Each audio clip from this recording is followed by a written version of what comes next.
Wow. And it pissed me off. I mean, so I had one student, I was a first-year teacher.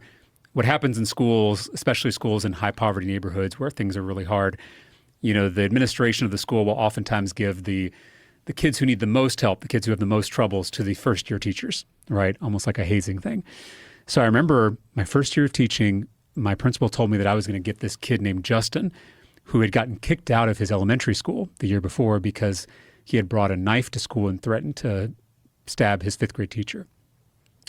So I was, again, first-year teacher, kind of freaked out, right? The kid shows up. One, he's not a monster. He's an 11-year-old boy, right? Like this high, right?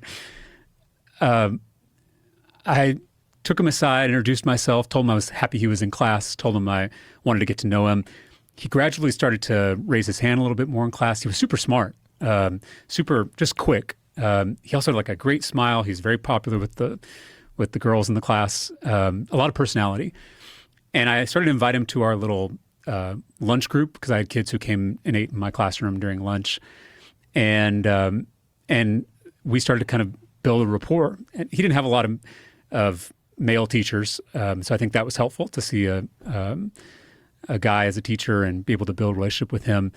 Anyway, right before winter break that year, it's the last day of school, he brought me this wrapped gift. The wrapping was all jankety, but I opened it up and it was this little cup with a snowflake on it that he had bought at the Dollar Tree for his teacher. Again, this is a kid who was going to stab his fifth grade teacher. A few months later, he's bringing a snowflake cup to his sixth grade teacher. And I was feeling like I was on top of the world as a teacher. I was like, who's going to make the movie, right? Like, here I am, right? Sandra Bullock's going to play you in a movie. Yeah, who's going to play me?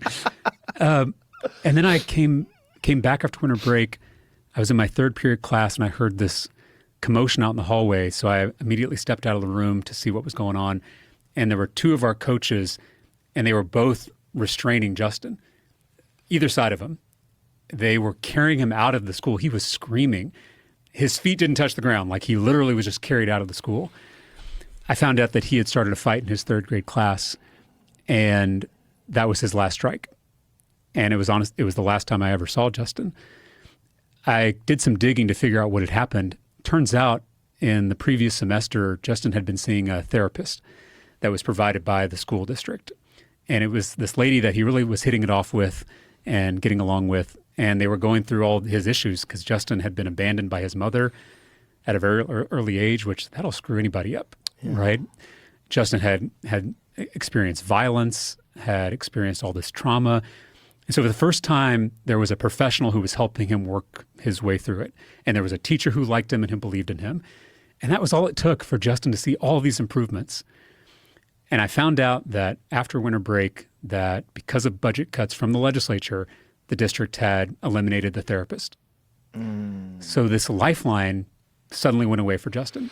So literally everybody had abandoned Justin, including his own mother. And now the adults that he was trying to trust again were abandoning him.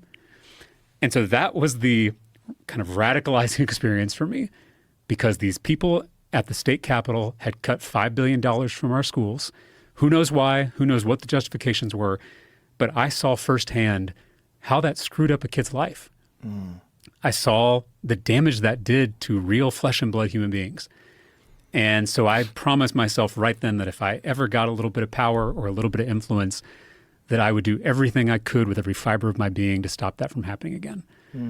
So literally Justin and my students are the ones I think about when I'm at the Capitol.